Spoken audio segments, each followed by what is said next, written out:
Sesuk minggu dek, ayo takjak melu aku mlaku-mlaku ning Purworejo.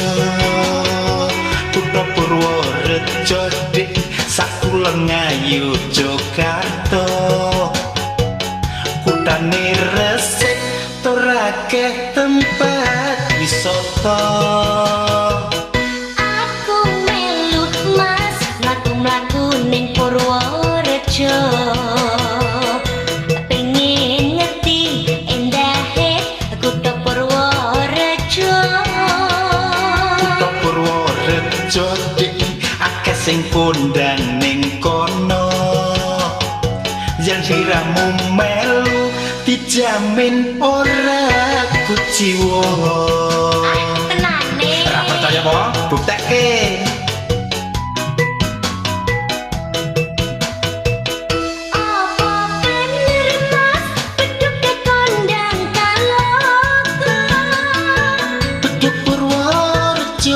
Sing paling gedhe sak donya.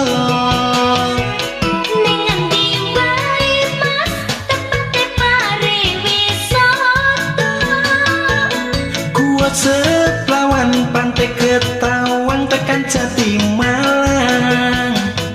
Yen ning Jati Kontal mas Melayani sing terkenal. yen nang Bagelen mas Sesuk tak tukok ke duren. Duren apa duren? Ya duren to, karepmu ki apa?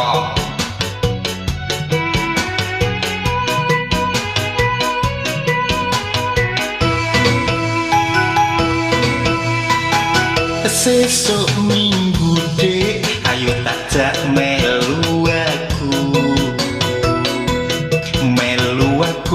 mlaku-mlaku ning Purworejo. Kutha Purworejo dik, sakulon ayu Jakarta. Kutane resik tur akeh tempat wisata. Aku melu mas mlaku-mlaku ning Purworejo. Pengen ngerti endahe kutha Purworejo. Kutha Purworejo dik, akeh sing kondang ning kono. Yen siramu melu dijamin ora kuciwa.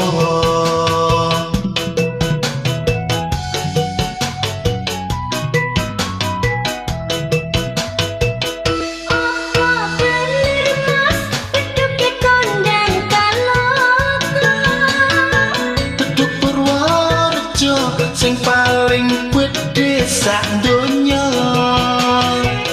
Ning endi wae mas tepate pariwisata. Kuat Seplawan, Pantai Ketawang, tekan Jati Malang. Yen ning Jati Kontal mas Melayani sing terkenal. yen nang Bagelen mas Sesuk tak tukok ke duren. apa bener mas bedhuke kondang kaloka. Bedhug Purworejo sing paling gedhe sak donya.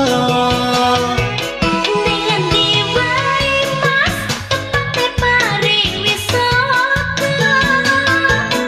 Kuat Seplawan, Pantai Ketawang, tekan Jati Malang. Yen ning Jati Kontal mas Melayani sing terkenal.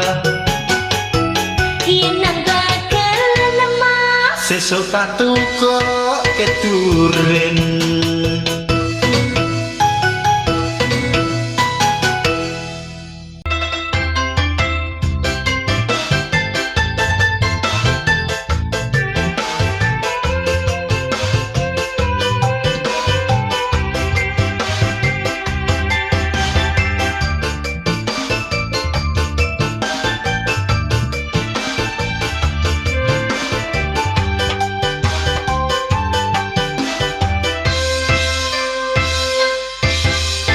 Mbok, aku wis ora kuat, mbok. Wis sesasi aku lunga ning Jakarta. Nglamar kerja ngalor ngidul oleh gawean. Duit entek ngelak ngele ora mangan. Mbok, rasane pahit tenan, mbok. Tak lakoni aku turu ning emperan. Koyo ngene rasane dadi pengangguran. Ning Jakarta jebule rekoso tenan.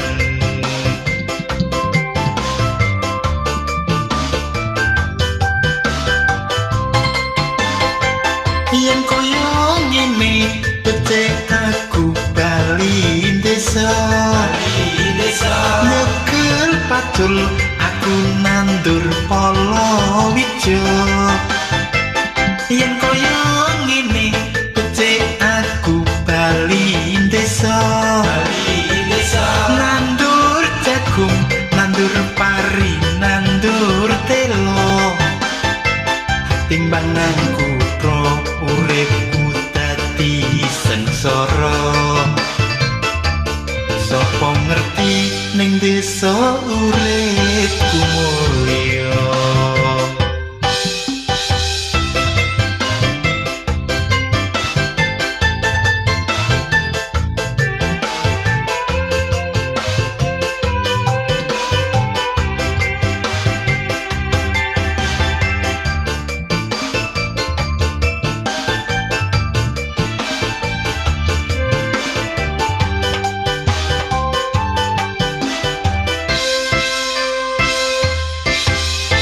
Mbok, aku wis ora kuat, mbok. Wis sesasi aku lunga ning Jakarta. Nglamar kerja ngalor ngidul oleh gawean.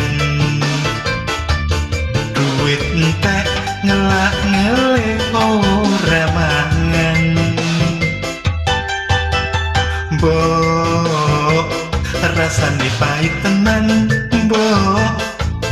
Tak lakoni aku turu ning emperan.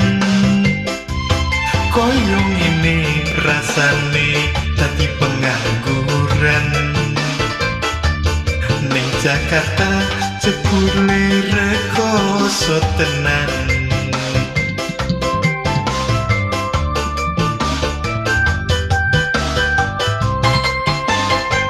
Yen koyo ngene becik aku bali desa. Nyekel pacul aku nandur palawija. Yen koyo ngene becik aku bali desa. Nandur jagung, nandur pari, nandur telo. Timbangan kutro uripku dadi sengsara. Sopo ngerti ning desa uripku mulya.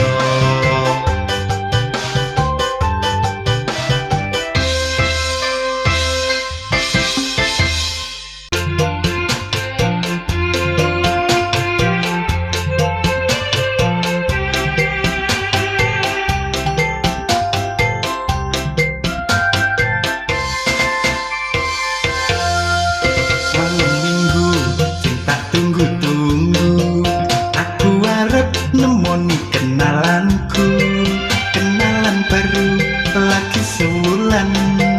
Lewat telepon oleh kenalan.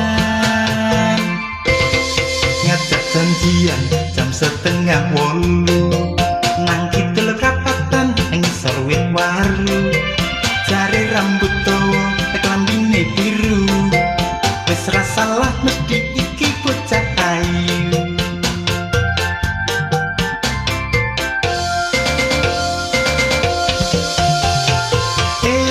Seneng hatiku wis ora sabar pengen ketemu karo cahayu sing wis nunggu-nunggu. Aku gemeter detik jantungku. Bareng ketemu jebul wis tuwa padha simbokku.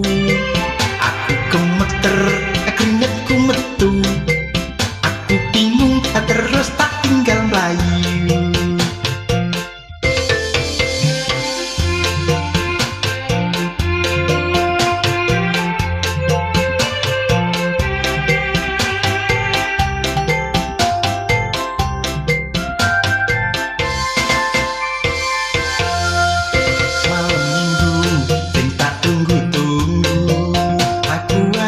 Nemoni kenalanku, kenalan baru lagi sewulan. Lewat telepon oleh kenalan.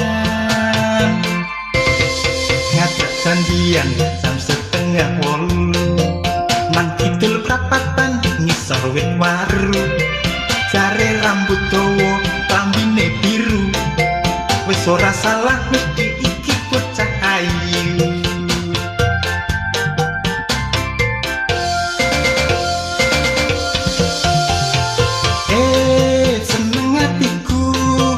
Wis ora sabar pengen ketemu karo cahayu sing wis nunggu-nunggu. Aku gemeter detik jantungku. Bareng ketemu jebul wis tuwa padha simbokku. Aku gemeter keringetku metu. Aku bingung terus tak tinggal mlayu.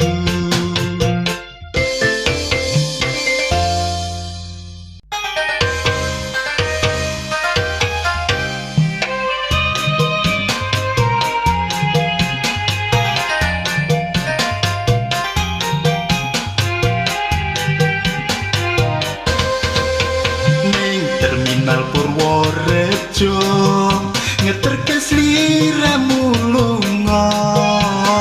Rasane ra tega atiku tambah nelongso.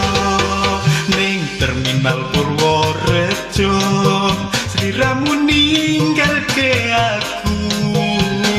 2 tahun pamitmu sedih rasane hatiku.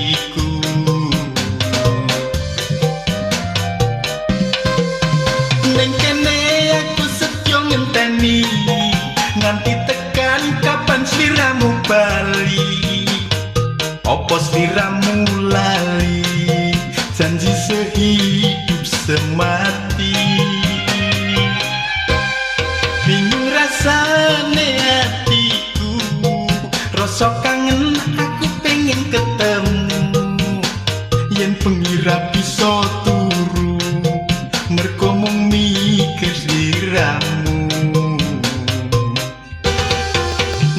Terminal Purworejo ngeterke sliramu lunga. Rasane ra tega atiku tambah nelongso.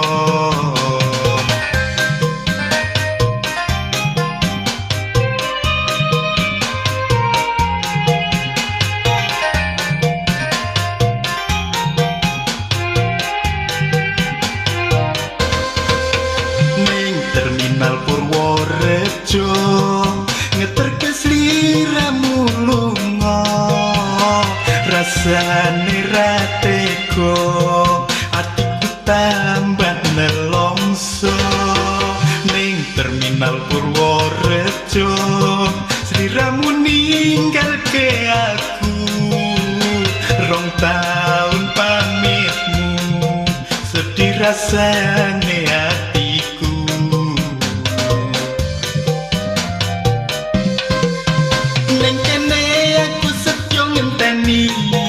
Nganti tekan kapan sliramu bali. Opo sliramu lali janji sehidup semati.